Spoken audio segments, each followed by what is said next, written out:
Hey, sometimes you just want to eat a fish sandwich. So into a container, you're gonna put 2 cups of all-purpose flour, a teaspoon of baking powder, 2 teaspoons of kosher salt, and this is optional, but a half a teaspoon of paprika, and a 1/4 teaspoon each of onion powder and garlic powder. Then you're gonna add about 2.5 cups of regular old water. Whisk this all together and just make sure to get into the corners of your container. Then I have some cod that I'll just cut like this.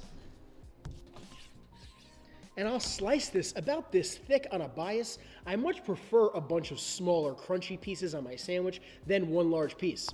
Then season this with salt and black pepper. Then in a pan over medium heat, fill it with enough oil just so it reaches about halfway up the side of your piece of fish.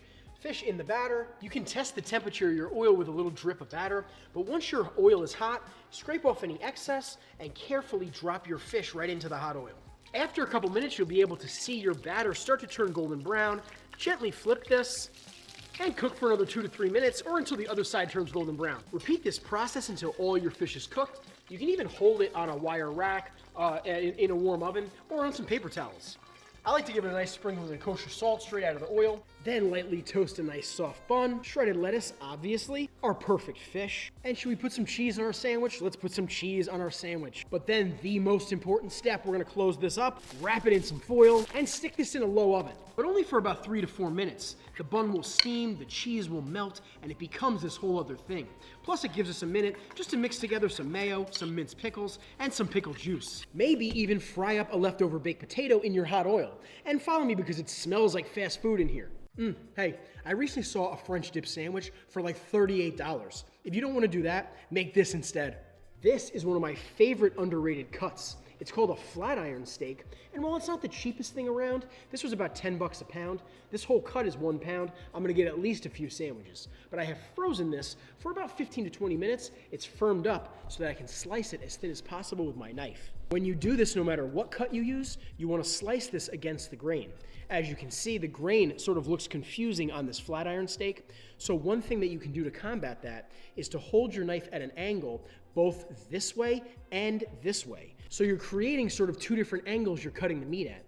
Just as you do this, make sure you're still going against the grain and your meat does this after you've thin sliced it. Then we're gonna get all of our meat into a mixing bowl.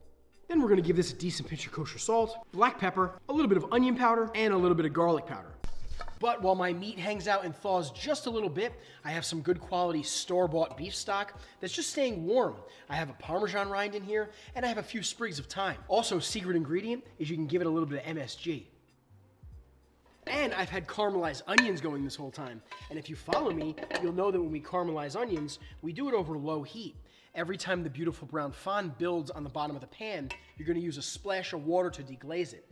This way you can repeat that process as many times as you want, and you can get your onions as dark as you like them. Because if you add something like red wine at that first sign of brown fond, the red wine will burn before you can get your onions caramelized. Then we're gonna add a few tablespoons of sherry, but this can be red wine, white wine, any sort of thing that you think might bring flavor to here. In a pan over medium to high heat, we're gonna give a little bit of olive oil. Then once your olive oil is hot, get your meat into your pan, and it's important to get it into one single layer and leave it alone. This is your best chance at forming a crust. If you start stirring this around, it's gonna drop the temperature of your pan, and you'll start to steam this. After a couple minutes, you'll have a nice little crust. Now it can be time to stir this around. And remember, after another minute or 2, this does not have to be fully cooked, it's just steak. Then toast your favorite bread and rub it with a raw garlic clove. Don't be shy with the caramelized onions, our beautiful thin sliced flat iron. I'm gonna give this some Parmesan cheese, but any kind of cheese that you like, or no cheese. Then I like to wrap stuff like this up in aluminum foil and let it hang out in a warm oven, but only for a few minutes. Oh yeah, this is jus. This is not au jus.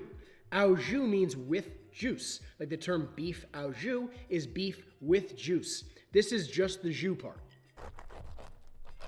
And follow me because you can definitely make this at home. Hey, Marco Pierre White says a life without butter is not worth living. So today we're gonna make what he calls the perfect bite. You're gonna thin slice a shallot as thin as you can get it. Then using your fingertips, just gently separate all these little rings. Then pick some parsley leaves and slice some sourdough bread. Then you're gonna toast your slice of sourdough, and we'll talk about mise en place a little bit.